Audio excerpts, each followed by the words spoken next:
एक सप्ताह के बाद राखी का त्योहार है, लेकिन राखी का बाजार अभी से सज गया है। लाल पीली राखियां सभी दुकानों की शोभा बढ़ा रही हैं। बहनें अपने भाई के लिए राखी तो भाई अपनी बहनों को उपहार में देने के लिए अभी से कुछ न कुछ खरीद रहे हैं। 12 साल का रंजन जो एक चाय की दुकान पर काम करता है, इस बार अपनी 7 साल की दिव्यांग बहन गुड़िया को बहुत अनोखा उपहार देना चाहता है। रंजन इसके लिए जी तोड़ मेहनत भी कर रहा है।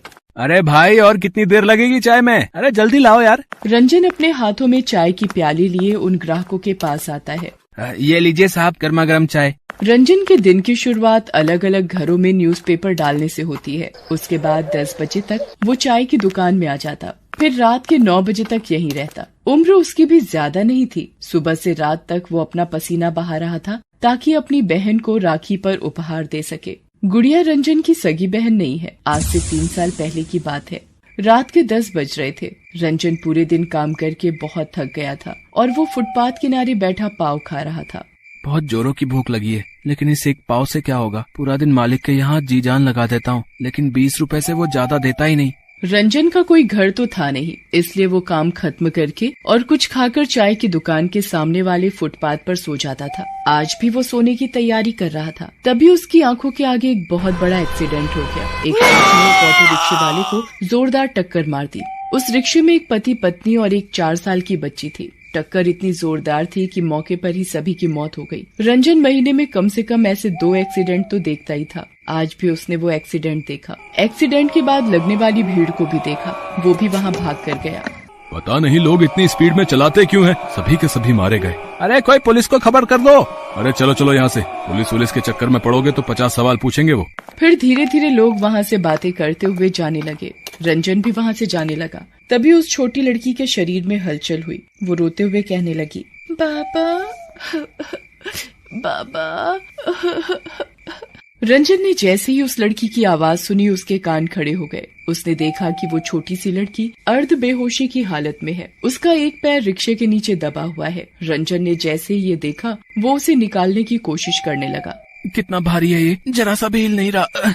लेकिन वो कहते हैं ना कि कौन कहता है कि आसमान में सुराख नहीं हो सकता, एक पत्थर तो तबीयत से उछालो यारो। रंजन की मेहनत काम आई। वो उस बच्ची के पाँव निकालने में कामयाब हो गया। वो उसे लेकर अस्पताल की ओर भागा। डॉक्टरों ने बच्ची की हालत देखकर उसे तुरंत एडमिट कर लिया।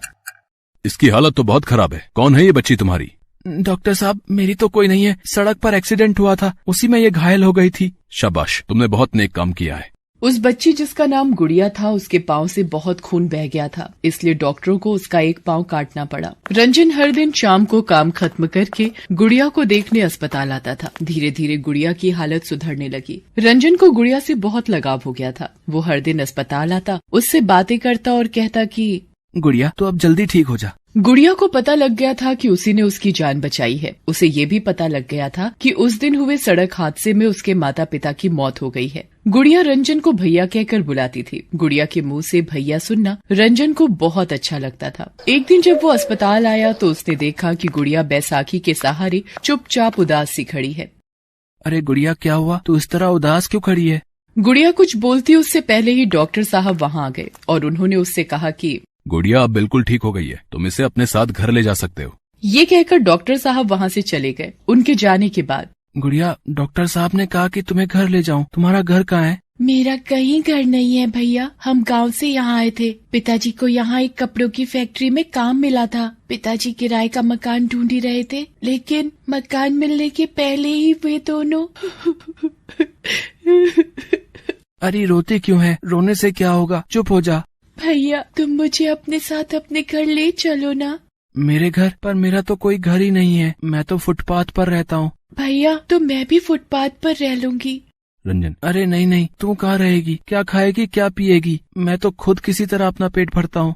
रंजन की इस बात को सुनकर गुड़िया फिर से रोने लगी और उसने रोते रोते उससे कहा, ठीक है भैया।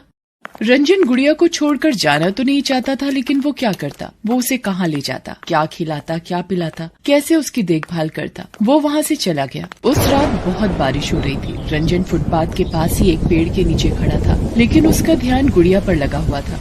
मैंने गुड़िया के साथ अच्छा नहीं किया। मुझे उसे अकेले छोड़कर नहीं आना चाहिए था। मेरे जैसा ही उसका भी दुनिया में कोई नहीं है। वो बेचारी कहाँ जाएगी? रंजन बारिश में भागता हुआ अस्पताल की तरफ जाने लगा, लेकिन अस्पताल पहुंचने के कुछ दूर पहले ही उसे गुड़िया दिख गई। वो बेचारी भी सड़क के किनारे एक पेड़ के नीचे बारिश से छिपने के लिए खड़ी थी। वो भागकर उसके पास गया। तेरा भैया बिल्कुल भी अच्छा नहीं है, तुझे इस तरह छोड़कर चला गया। नहीं भैया, आप बहुत ही अच्छे हो। तूने कुछ खाया है? नहीं भैया, मुझे तो बहुत भूख लगी है। रंजन ने अपनी जेब में देखा, 5 रुपए पड़े थे। सिर्फ 5 रुपए ही है मेरे पास, बिस्किट खाएगी तू? कुछ देर बाद बारिश बंद हो गई। रंजन ने उन पैसों से बिस्किट खरीदा और गुड़िया को खाने को दिया। उस रात गुड़िया भी उसके साथ ही फुटपाथ पर सोई। लेकिन धीरे धीरे रंजन को गुड़िया का इस तरह बाहर रहना अच्छा नहीं लगने लगा, इसलिए उसने न्यूज़पेपर बेचने का काम भी शुरू किया। फिर 750 रुपए किराए पर एक बहुत ही छोटा सा कमरा लिया। यही नहीं, उसने चाय की दुकान के मालिक से भी कहा कि वो उसके पैसे थोड़े बढ़ा दे। उसने उसके पैसे भी बढ़ा दिए। एक दिन, देख गुड़िया, मैं तो पढ़ नहीं सका ना, अब लगता है कि पढ़ पाऊंगा, लेकिन तू पढ़ेगी, मेरी जैसी नहीं रहेगी। रंजन ने गुड़िया का दाखिला एक स्कूल में करवा दिया। वो पढ़ने में बहुत होशियार थी। कभी कभी तो वो रंजन को भी कुछ न कुछ सिखाती, लेकिन उसका स्कूल बहुत दूर था। बैसाखी के सहारे चलकर जाने में वो बहुत थक जाती थी। इसलिए रंजन ने इस रक्षाबंधन पर उसे 3 पहिया हाथ वाला साइकिल देने का सोचा था। राखी से एक दिन पहले की बात है। रंजन ने गुड़िया को कहा कि वो, गुड़िया तू शाम को चाय की दुकान पर आ जाना, फिर हम दोनों कहीं जाएंगे। आ जाऊंगी भैया, वैसे भी मुझे आपके लिए राखी खरीदनी है। वैसे हम जाएंगे कहाँ? रंजन ने ये नहीं बताया था कि वो उसे 3 पहिया साइकिल देने वाला है। लेकिन जैसे ही गुड़िया शाम को चाय की दुकान पर पहुंची, उसकी तो रूह कांप गई। न जाने चाय की दुकान में कैसे आग लग गई थी। रंजन आग की लपटों में घिरा हुआ था और बचाओ बचाओ की आवाज लगा रहा था। बचाओ बचाओ, अरे कोई मुझे बचाओ। लोगों ने भीड़ तो बहुत लगा रखी थी, लेकिन कोई उसकी मदद को नहीं आ रहा था। आवाज लगाता लगाता वो बेहोश हो गया। गुड़िया ने जैसे ही ये सब देखा, वो आग की परवाह किए बिना दुकान में चली गई और अपने भाई को बाहर ले आई। हालांकि उसे बचाने में गुड़िया थोड़ा जल भी गई थी। रंजन भी जल गया था। फिर गुड़िया उसे लेकर अस्पताल पहुंची। रंजन की हालत को देखकर तुरंत ही उसका इलाज शुरू हुआ। 24 घंटे बाद उसे होश आ गया। होश में आने के बाद उसे पता लगा कि किस तरह उसकी छोटी बहन ने उसकी जान बचाई है। गुड़िया, राखी पर तो भाई अपनी बहनों की रक्षा का वचन देते हैं। तूने तो अपने भाई की ही जान बचा ली। देखना, मेरी ऐसी हालत हो गई है कि तेरा भाई तुझे कुछ दे भी नहीं पाया। वो ये कह ही रहा था कि गुड़िया ने अपने कपड़े का एक छोटा सा टुकड़ा फाड़ा और उसकी कलाई पर बांधते हुए कहा कि मुझे कुछ नहीं चाहिए भैया, बस आप ठीक रहे, मेरे लिए यही सबसे बड़ा राखी का उपहार है। रंजन ने अपनी कलाई पर बंधी उस अनोखी राखी को देखा और उसे कहा कि तू दुनिया की सबसे अच्छी बहन है। और गुड़िया ने कहा कि आप सबसे अच्छे भाई। दोस्तों, आप सभी को भाई बहन के इस पवित्र त्योहार रक्षा